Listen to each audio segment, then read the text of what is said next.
샬롬. 이솝 우화 네 번째. 늑대와 어린 양. 늑대와 어린 양. 늑대 한 마리가 무리로 붙어 떨어져 나와 길을 헤매는 어린 양을 보았다. 하지만 늑대는 그럴듯한 이유도 없이 약한 생명의 목숨을 빼앗는 것에 가책을 느낀 나머지 꾀를 내어 이렇게 말했다. 야, 너 작년에 날 골탕 먹인 적 있지? 그게 무슨 말씀이세요, 아저씨? 저는 작년에 태어나지도 않았는걸요? 어린 양이 음매하고 울며 대답했다. 그래, 맞다. 넌 내 풀밭에 풀을 먹었던 그 애구나. 늑대가 다시 시도했다. 말도 안 돼요. 전 아직 풀을 한 번도 먹어본 적이 없는걸요. 어린 양이 대답했다. 그럼 참 넌 내 샘에서 물을 마셨었어. 늑대가 다시 말했다. 저는 엄마의 전 말고는 아직 아무것도 마셔본 게 없어요. 가엾은 양이 대답하였다. 뭐라? 그렇다고 해도 어쨌든 나는 저녁밥을 먹어야겠어. 늑대는 어린 양에게 달려들어 그대로 잡아먹어 버렸다. 멧돼지와 여우, 멧돼지와 여우. 멧돼지가 숲속에서 나무 몸통에 대고 어금니를 갈고 있었다. 그때 여우가 지나다가 멧돼지의 행동을 보고 이렇게 말했다. 이봐요, 지금 뭐 하는 거예요? 오늘은 사냥꾼도 나오지 않았고 내가 볼 때 주변에 다른 위험도 없는데요. 멧돼지가 말했다. 맞아. 하지만 내가 위험에 처한다면 내 어금니를 사용할 필요가 생길 거야. 그때는 어금니를 벼릴 시간이 없을 테니까. 황금알을 낳는 거위, 황금알을 낳는 거위. 한 부부가 매일 황금알을 낳는 거위를 한 마리 기르고 있었다. 하지만 그들은 더욱 빨리 부자가 되고 싶은 욕심이 생겼다. 부부는 이 거위의 뱃속에 금이 들어있기 때문에 황금알을 낳는 것이라고 생각했다. 그래서 그 금을 한꺼번에 꺼내기 위해 거위의 배를 가르고 말았다. 하지만 거위의 뱃속은 다른 거위의 뱃속과 다를 바 없었고 부부는 부자가 되기는커녕 매일 얻을 수 있었던 황금알마저 얻지 못하게 되었다. 더 많은 것을 얻으려고 하다 모두 잃을 수 있음을 기억해야 한다. 새끼 염소와 늑대, 새끼 염소와 늑대. 새끼 염소 한 마리가 자신의 무리에서 떨어져 늑대에게 쫓기게 되었다. 새끼 염소는 자신이 붙잡힐 것이라는 사실을 확신하고 몸을 돌려 늑대에게 이렇게 말했다. 늑대님, 선생님께 잡아먹히는 것은 어쩔 수 없겠지요. 제 목숨이 이제 얼마 남지 않았으니 남은 삶이라도 즐겁게 해주시길 바랍니다. 마지막으로 제가 춤을 출 때 배경 음악으로 곡 하나를 연주해 주시지 않겠어요? 늑대도 만찬을 맞이하기 전에 약간의 음악을 즐기는 것도 나쁘지 않으리라 생각했다. 그래서 곧 피리를 꺼내 연주를 시작했다. 새끼 염소는 늑대 앞에서 춤을 추었다. 그런데 염소 떼를 지키던 개들이 피리 소리를 듣고 무슨 일인지 구경을 왔다가 늑대를 발견하고는 쫓아버렸다. 늑대는 달아나며 새끼 염소에게 이렇게 말했다. 작업자득이군. 내 직업은 푸죽한 주인이 하는 일과 똑같은 것인데 너를 즐겁게 해주겠다고 나서서 피리 따위를 불다니 이 얼마나 어리석었던 건가. 헤르메스와 나무꾼, 헤르메스와 나무꾼. 나무꾼이 강둑 위에서 나무를 베고 있었다. 그러던 중 도끼가 나무를 빗나가서 물속에 빠졌다. 나무꾼은 슬퍼하며 물가에 서 있었다. 이때 신이 나타나 그에게 슬퍼하는 이유를 물었다. 나무꾼의 이야기를 듣고 그를 불쌍히 여긴 신은 강물 속으로 들어가 황금 도끼 하나를 건져 올리며 이것이 나무꾼이 잃어버린 도끼냐고 물었다. 나무꾼은 아니라고 대답했다. 신은 다시 물속으로 잠수해 은도끼 하나를 가져 올리며 이것이 나무꾼 것이냐고 재차 물었다. 그것도 제 것이 아닙니다. 나무꾼이 대답했고 신은 다시 물속으로 들어가 그가 잃어버린 도끼를 찾아내었다. 나무꾼은 자신의 도끼를 되찾아 너무나 기뻤고 신에게 무척 감사하다고 했다. 신은 나무꾼의 정직함을 흐뭇하게 여겨 다른 두 도끼를 모두 선물로 주었다. 집에 돌아온 나무꾼이 친구들에게 이야기를 들려주었다. 친구 중 하나가 나무꾼의 행운에 몹시 질투가 났던 나머지 자신도 이런 행운을 놓칠 수 없다고 결심하고 강가에서 나무를 베기 시작했다. 그는 일부러 도끼를 물속에 빠뜨렸고 신이 다시 나타나서 그의 도끼를 찾아주고자 물속으로 들어갔다. 그리고 지난번처럼 금도끼 하나를 건져 올렸다.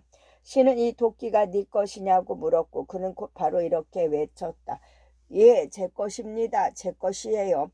그는 손을 내밀며 그 행운을 받으려 했다. 하지만 이런 거짓말이 괘씸했던 신은 그에게 금도끼를 주지 않았고 그가 물에 빠뜨린 도끼 또한 찾아주지 않고 자리를 떴다. 정직함이 가장 현명한 것이다. 양봉가 한 도둑이 양봉장으로 들어갔다. 그리고 양봉가에 외출 중인 것을 확인하고 꿀을 훔쳤다. 집으로 돌아온 양봉가는 벌통이 모두 빈 것을 발견했다. 너무나 당황한 나머지 한동안 멍하니 벌집을 바라보고 서 있었다. 벌이 꿀을 모은 후 돌아왔는데 자신의 집이 뒤집혀 있고 양봉가가 그 곁에 서 있는 것을 발견했다. 벌은 벌침으로 양봉가를 공격했다. 양봉가는 그런 벌에게 몹시 화를 내며 이렇게 소리쳤다. 이런 배은망덕한 놈아. 내 꿀을 훔친 도둑을 놓쳐버렸으면서 항상 돌봐준 내게는 이렇게 달려들어 침을 쏜단 말이냐. 복수를 할 때는 그 상대가 맞는지 다시 한번 확인해라. 할머니와 의사. 옛날에 어느 할머니가 질병으로 인해 앞을 볼 수 없게 되었다. 의사의 진찰을 받은 후 여러 증인 앞에서 이렇게 합의했다.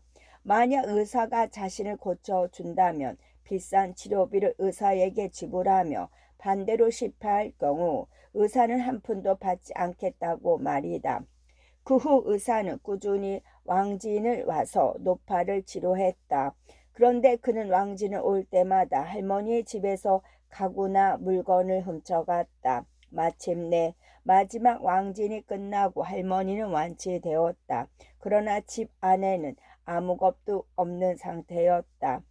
집이 텅 빈 것을 본 할머니는 치료비 지불을 계속해서 거부했다. 결국 의사는 판사를 찾아가 할머니에 대한 소송을 제기했다. 재판장으로 끌려가는 할머니는 자신을 변호하기 위한 만반의 준비를 끝낸 상태였다. 예, 원고 말이 맞아요. 저는 원고인 의사가 고쳐준다면 치료비를 주기로 약속했고 의사가 치료를 못하면 치료비를 전혀 내지 않기로 했지요. 지금 의사는 내가 완치되었다고 말하지만 사실 저는 전보다 더 심한 장님이 되었지요. 저는 눈이 나빴을 때에도 집안에 어떤 가구가 있는지 어떤 물건이 있는지 알아볼 수 있었습니다. 하지만 지금은 그 어떤 가구나 물건도 보이지 않는답니다. 까마귀와 물그릇. 목마른 까마귀 한 마리가 물이 담긴 그릇을 발견했다. 하지만 물이 너무 조금 담겨 있어 아무리 해도 부리가 물같이 닿지 않았다. 갈증을 없애줄 특효약을 눈앞에 두고도 죽을 수 있다는 생각에 괴로워하던 까마귀는 마침내 영리한 계획을 떠올렸다. 그리고 까마귀는 작은 돌을 주워 와서 물그릇 속으로 떨어뜨렸다. 돌이 그릇 안에 쌓일 때마다 물이 점점 위로 차올랐고 마침내 물이 그릇의 입구 부분까지 차올랐다. 결국 까마귀는 물을 마실 수 있게 되었다. 간절함은 발명의 어머니이다. 나귀와 여우와 사자. 나귀와 여우가 함께 의기투합하여 먹을 것을 찾아 길을 나섰다. 얼마 가지 않아 그들 앞으로 사자 한 마리가 다가왔고 이를 발견한 나귀와 여우는 두려움에 떨었다. 여우는 자신의 목숨을 구할 방법이 떠올랐고 담대하게 사자에게 다가가 사자의 귀에 이렇게 속삭였다. 저를 놓아주시기만 한다면 숨어 있다 몰래 접근하는 수고를 할 필요 없이 제가 저 나귀를 잡을 수 있도록 도와드리겠습니다. 이 말에 사자는 그러라며 고개를 끄덕였다. 여우는 나귀의 곁으로 돌아가 어느 사냥꾼이 야생 동물을 잡기 위해 파놓은 구덩이 함정으로 나귀를 이끌었다. 결국 나귀는 그 구덩이 속으로 떨어지고 말았다. 나귀가 확실히 갇힌 것을 확인했을 때 사자의 눈에 먼저 들어온 것은 여우였다. 그래서 사자는 여우를 먼저 잡아먹은 다음 천천히 나귀로 본 식사를 마무리했다. 친구를 배신하면 그 일이 자신에게 나쁜 일로 되돌아오는 경우가 많다. 소년과 개구리들, 소년과 개구리들. 장난기 많은 소년들이 연못가에서 놀고 있었다. 그러다 개구리 몇 마리가 얕은 물속에서 헤엄치는 모습을 발견하고 그 개구리에게 돌을 던지며 장난을 쳤다. 그러다가 개구리 몇 마리가 죽게 되었다. 결국 한 개구리가 수면 위로 머리를 내밀며 이렇게 외쳤다. 그만해, 그만해. 너희에게는 놀이일 뿐이겠지만 우리에게는 죽음이라고. 여주인과 하녀들, 여주인과 하녀들.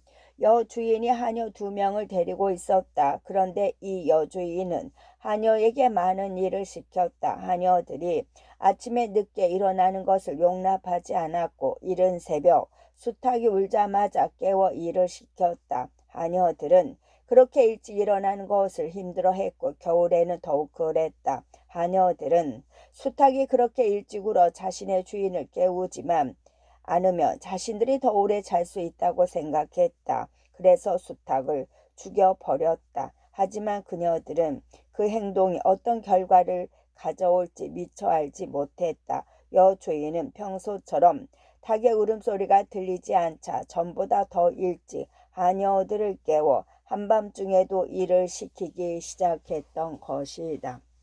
외양간에 들어온 숫사슴, 외양간에 들어온 숫사슴. 숫사슴 한 마리가 사냥개에게 쫓겨 굴에서 뛰어나와 한 농장으로 도망갔다.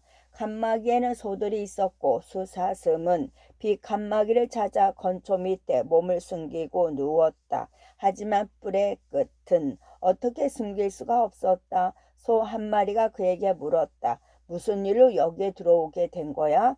목동에게 붙잡힐지도 몰라. 네가 위험하다고. 잠시만 여기 있을게. 밤이 되면 어두우니 쉽게 도망칠 수 있을 거야. 숫사슴이 대답했다. 그날 오후 내내 여러 일꾼이 외양간을 들락거리며 소에게 필요한 것을 주고 갔지만 그 누구도 숫사슴 한 마리가 그곳에 숨어 있다는 것을 눈치채지는 못했다. 숫사슴은 자신의 탈출이 성공한 것을 기뻐하며 소들에게 감사를 전했다. 그러자 아까 그 소가 이렇게 말했다. 우리는 물론 네가 안전하기를 바라지만 내가 보기에 너는 아직 위험으로부터 완전히 벗어나지 못했어. 주인님이 들어오면 넌 분명히 발각될 거야. 주인님의 날카로운 눈썰미는 피할 수 없을 거야. 소의 말대로 얼마 후 주인이 외양간으로 들어왔다. 그리고 소가 잘 있는지 이리저리 살피더니 곧 야단 법석을 떨며 불만스럽게 외쳤다. 소가 배고픈 것 같은데 소에게 건초를 더 주고 밑에 집도 많이 깔아야겠어. 주인은 이렇게 말하며 숫사슴이 숨어있는 건초 더미에서 건초를 한아름 들어 올렸다. 주인은 곧장 숫사슴을 발견했고 일꾼을 불러 사슴을 잡았다. 그리고 식탁에 올릴 수 있도록 요리를 시작하라고 명령했다. 나귀와 수탉과 사자, 나귀와 수탉과 사자. 나귀와 수탉이 외양간에서 함께 지냈다. 얼마 뒤 며칠 굶은 사자가 찾아와서 나귀를 잡아먹으려고 들었다. 수탉은 자신의 몸을 최대한 늘리고 당당히 서서 날개를 힘차게 퍼덕이며 우렁찬 목소리로 울어댔다. 사자가 세상에서 무서워하는 것이 딱 하나 있었는데 그것이 바로 수탉 울음소리였다. 사자는 수탉이 울기 시작하자마자 도망가 버렸다. 이것을 본 나귀는 몹시 우쭐해진 나머지 그 사자가 수탉을 이기지 못하면 자신을 찾아올 생각도 못할 것이라고 여겼다. 나귀는 사자를 쫓아 달려갔다. 하지만 수탉의 모습이 보이지 않고 울음소리도 들리지 않자 사자는 갑자기 몸을 돌려 나귀를 잡아먹었다. 이유 없는 자신감은 대개화를 부른다. 우유 짜는 소녀와 들통, 우유 짜는 소녀와 들통. 농부의 딸이 젖에 젖을 짜러 나갔다가 짠 젖을 들통에 담아 머리에 이고 착유장을 나섰다. 소녀는 집으로 돌아오는 길에 깊은 생각에 잠겼다. 이 들통에 담긴 젖은 내게 크림을 주겠지. 그럼 난 그것을 버터로 만들어 장에 내다 팔아야지. 그런데 번 돈으로 달걀을 많이 사고 그 달걀이 부화되면 병아리가 태어날 테지. 그런 병아리들이 자라 나는 꽤 큰 양계장의 주인이 될 거야. 그러면 닭을 팔아 그 돈으로 축제에 입고 갈 새 옷을 사야지. 그러면 모두 젊은 남자들이 내게 반해 사랑을 고백할 거야. 하지만 나는 도도하게 그들을 모두 거절하겠어. 그녀는 들통을 까맣게 잊은 채 이런저런 상상에 빠져들었다. 결국 머리에서 들통을 떨어뜨려 젖을 모두 땅에 흘리고 말았다. 그리고 동시에 그녀의 공중 누각마저도 한순간에 사라져 버렸다. 공중 누각은 하늘에 떠있는 집이란 뜻으로 상상 속의 꿈을 뜻하지요. 부화도 되기 전에 닭의 수를 가늠하지 마라. 염소와 포도 넝쿨, 염소와 포도 넝쿨. 염소 한 마리가 포도밭을 이리저리 거닐며 포도송이가 달린 넝쿨의 연한 새순을 뜯어먹고 있었다. 그런 염소에게 포도 넝쿨이 이렇게 말했다. 내가 너에게 어쨌길래 날 해치고 있니? 너는 뜯어먹을 충분한 풀이 있잖아. 어쨌든 내 입을 모조리 먹어버려. 나무가지를 휑하게 만든다고 해도 나는 네가 제물로 제단에 끌려갔을 때 네 몸 위에 불만큼 충분한 포도주를 만들 수 있어. 여우와 원숭이, 여우와 원숭이. 여우와 원숭이가 함께 길을 걷다가 둘 중 누가 더 뼈대 깊은 가문의 출신인지를 두고 말싸움이 붙었다. 그 말싸움은 오랫동안 계속되었다. 그렇게 그들은 묘미가 빽빽이 들어찬, 묘비가 빽빽이 들어찬 공동 묘지기를 지나게 되었다. 그때 원숭이가 발걸음을 멈추고 주위를 보며 크게 한숨을 내쉬었다. 웬 한숨이냐? 여우가 묻자 원숭이가 무덤을 가리키며 이렇게 대답했다. 여기 있는 모든 묘비가 나의 조상님들을 위해 세워진 묘비야. 내 조상님이 꽤나 대단한 분들이셨거든. 여우는 잠시 할 말을 잃었다가 이렇게 대꾸했다. 아이쿠 그러신가 뭐 계속해봐.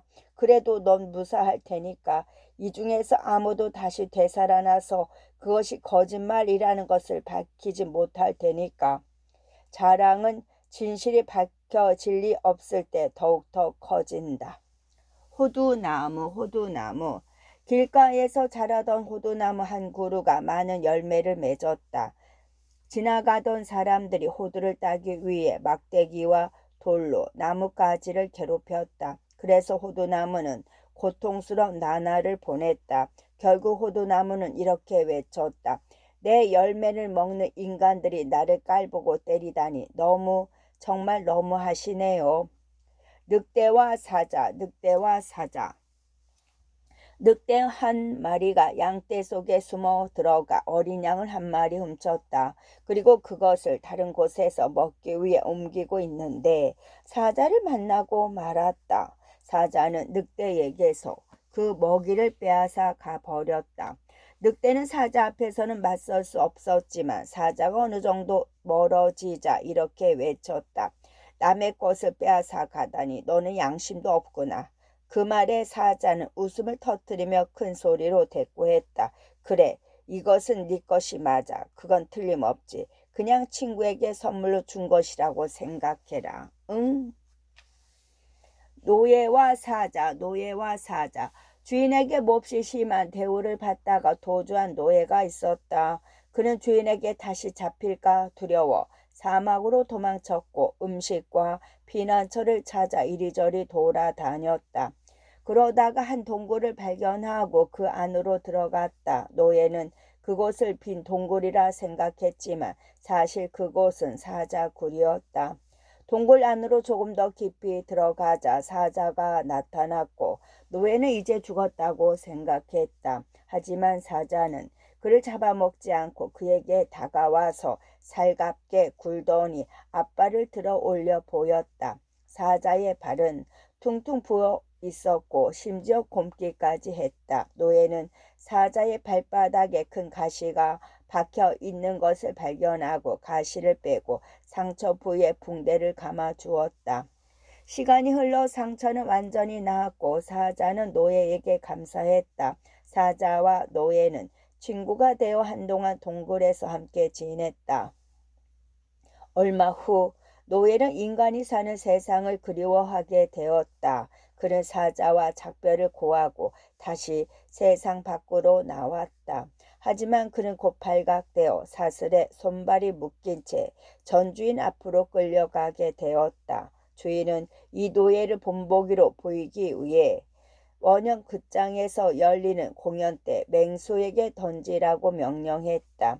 운명의 날 맹수는 극장 무대에 풀려났고 맹수 중에는 거대한 몸집과 무서운 얼굴을 가진 사자 한 마리도 포함되어 있었다. 불쌍한 노예는 맹수들 사이로 던져졌는데 그때 관중 모두를 놀라게 만든 일이 일어났다. 큰 사자가 노예를 보더니 그의 앞으로 달려와 기쁨과 반감을 표시하며 그의 발밑에 벌러덩 들어눕는 것이었다. 그 사자는 바로 동굴에서 함께 살았던 노예의 옛 친구였다. 관객들은 노예를 살려주자고 외쳤고 그 도시의 총독은 한낱 짐승이 은혜를 잊지 않는 것과 둘의 우정에 대해 감명받아 노예와 사자 둘 모두에게 자유를 주라고 명령했다. 곰과 여우, 곰과 여우. 옛날 곰 한 마리가 자신의 넓은 마음씨를 자랑하며 다른 동물과 비교해 자신의 위대함을 자랑했다. 사실 곰은 죽은 것은 절대로 손대지 않는다는 말이 있다. 이런 곰의 이야기를 알고 있는 한 여우가 미소 지으며 말했다. 친구야, 그래도 나는 네가 배고플 때는 죽은 것에만 관심을 보이고 산 것은 좀 내버려 뒀으면 해. 위선자는 자기 자신을 속인다. 두 마리의 개구리. 두 마리의 개구리가 친하게 지내고 있었다. 하나는 개구리가 원래 좋아하는 습지에 살았다. 다른 한 마리는 습지에서 좀 떨어진 오솔길에 살았다. 물이라고는 비온 뒤 마차 바퀴 자국에 고인 물이 전부인 곳이었다. 습지 개구리는 친구에게 습지로 이사를 오라고 계속 이야기했다. 습지가 더 안락하고 안전하다는 것을 알고 있었기 때문이다. 하지만 다른 개구리는 자신이 사는 곳이 이미 익숙해져 이사하기가 꺼려진다며 거절했다. 며칠 후 커다란 진마차가 오솔길을 내려왔고 그 개구리는 바퀴에 깔려 죽었다. 박쥐와 쪽제비. 어느 날 땅바닥에 떨어진 박쥐가 쪽제비에게 잡히고 말았다. 자신이 곧 잡아먹힐 것을 안 박쥐는 쪽제비에게 살려달라고 빌었다. 하지만 쪽제비는 모든 새가 자신의 적이기 때문에 그럴 수 없다고 말했다. 그랬더니 박쥐가 이렇게 말했다. 오, 하지만 저는 절대 새가 아니에요. 저는 쥐랍니다. 쪽제비는 그러냐며 박쥐를 놓아주었다. 얼마 후 박쥐는 다시 다른 쪽제비에게 잡히고 말았다. 이번에도 박쥐는 살려달라고 빌었다. 이번 쪽제비는 이렇게 말했다. 나는 쥐를 한 번도 놓아준 적이 없는데 이 말을 들은 박쥐가 말했다. 저는 쥐가 아니에요. 저는 새랍니다. 박쥐는 또다시 불려났다. 살아가면서 상황에 맞게 적응하고 대처한다면 자신을 보호할 수 있다. 노파와 포도주병. 한 노파가 한때 귀하고 값비싼 포도주가 담겨 있었던 빈 병을 집어들었다. 포도주 병에는 아직도 오묘한 포도주 향이 은은하게 남아 있었다. 노파는 병을 코에 갖다 대고 냄새를 맡으며 이렇게 소리쳤다. 아, 이렇게 아름다운 향기를 남기다니 그 술은 얼마나 맛이 좋았을까. 토끼와 거북, 토끼와 거북. 토끼가 걸음이 너무 느리다며 거북이를 놀리고 있었다. 잠깐만, 너와 경주해 보겠어. 분명히 내가 이길 거야. 거북이가 말했다. 이 제안에 흥미를 느낀 토끼가 이렇게 대답했다. 오, 그거 좋아. 한번 해보자고. 여우가 경주 코스를 정하고 심판을 봐주기로 한 뒤 둘은 동시에 출발했다. 토끼는 곧 거북이를 너무 많이 앞지르게 되었다. 그래서 조금 쉬려고 누워있다가 깊이 잠들고 말았다. 그러는 동안 거북이는 끊임없이 걸었고 드디어 결승점에 도착했다. 토끼는 깜짝 놀라 눈을 뜨고 일어났다. 그리고 있는 힘껏 달렸지만 거북이가 경주에서 이겼다는 사실만 확인했을 뿐이었다. 독수리와 여우, 독수리와 여우. 독수리와 여우가 친한 친구가 되었다. 서로 자주 만나면 사이가 더 좋아질 것이라고 여겨 가까이 살기로 했다. 독수리가 높은 나무의 꼭대기에 둥지를 틀었고 여우는 그 나무 밑둥에 있는 덤불 속에 집을 만들고 새끼를 낳았다. 어느 날 여우가 먹을 것을 찾아 나섰다. 그 사이 자신의 새끼들에게 줄 음식이 필요했던 독수리는 덤불로 내려와 여우의 새끼들을 잡아 다시 둥지로 올라갔다. 돌아온 여우가 새끼들을 잃었다는 사실을 발견하였다. 하지만 자신의 새끼를 잃은 것보다 독수리의 둥지로 올라가 복수할 길이 없기 때문에 더 화가 치밀었다. 여우는 근처에 앉아 독수리에게 저주를 퍼부었다. 하지만 오래지 않아 여우는 복수의 기회를 얻었다. 자초지정은 이러했다. 마을 사람 몇이 우연히 이웃에 있는 제단에 양 한 마리를 제물로 바치고 있었다. 그걸 본 독수리가 날아와 불붙은 고깃점 하나를 채 가지고 둥지로 올라갔다. 그때 센 바람이 불어 둥지에 불이 붙고 말았던 것이다. 결국 독수리의 새끼들은 반쯤 타 버린 채 땅으로 떨어졌다. 여우는 기회를 놓치지 않고 독수리가 보는 앞에서 그의 새끼들을 먹어버렸다. 거짓 우정은 인간이 내린 벌을 피할 수 있지만 하늘이 내리는 벌을 피할 수는 없다. 소년과 달팽이, 소년과 달팽이. 농부의 아들이 달팽이를 잡으러 갔다. 양손 가득히 달팽이를 잡고 그것을 구워 먹기 위해 불을 피우기 시작했다. 불길이 제대로 타올랐다. 열기를 느낀 달팽이들은 씩씩 소리를 내며 몸을 쪼그라들렸고 껍질 안으로 더 깊이 몸을 숨겼다. 그런 달팽이 본 소녀는 이렇게 외쳤다. 자기 집이 불타고 있는데 휘파람을 불다니 이런 몹쓸 놈들 같으니라고. 맹인과 새끼 일이, 맹인과 새끼 일이.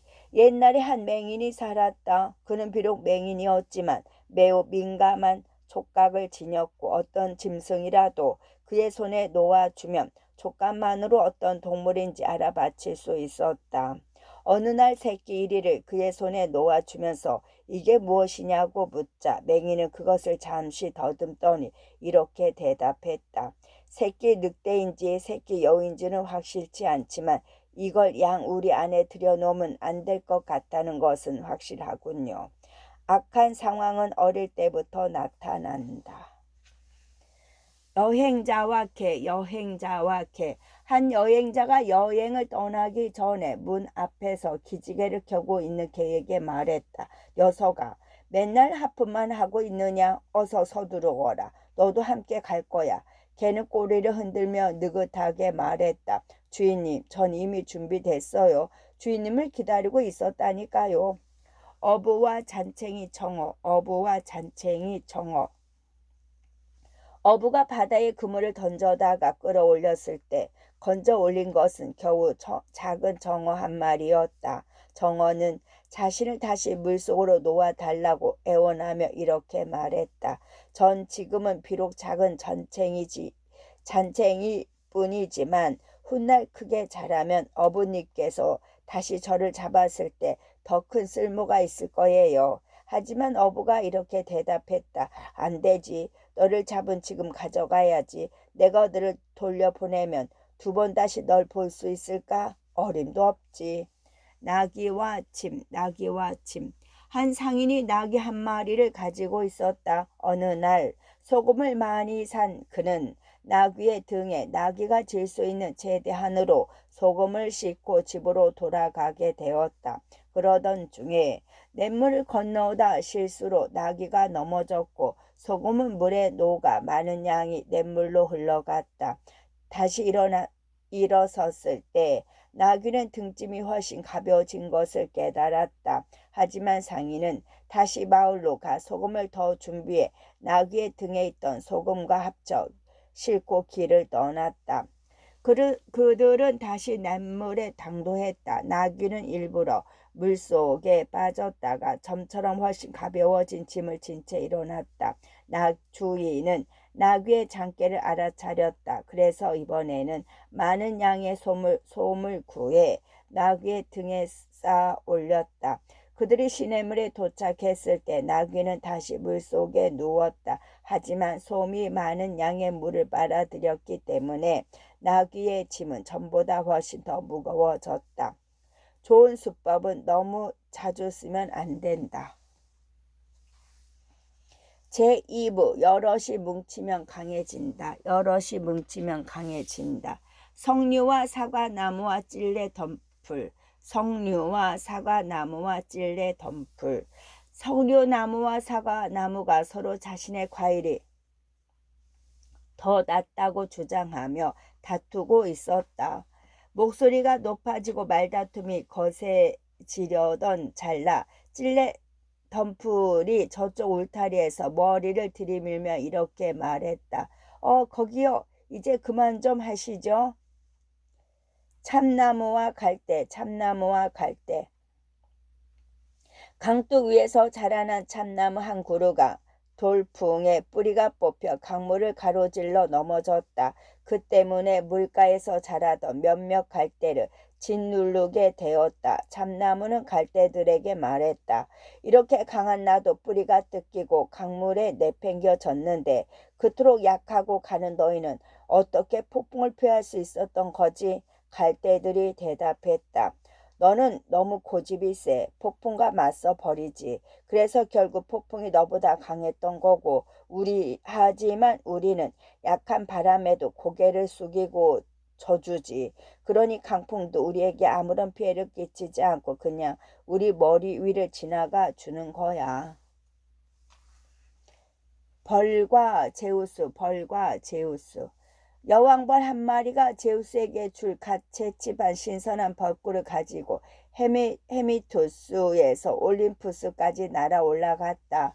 선물을 받은 제우스는 무척 기뻐하며 여왕벌의 부탁이라면 무엇이든 들어주겠노라 약속했다. 여왕벌은 꿀을 빼앗아 가는 인간을 죽일 수 있도록 벌에게 벌침을 달라고 부탁했다.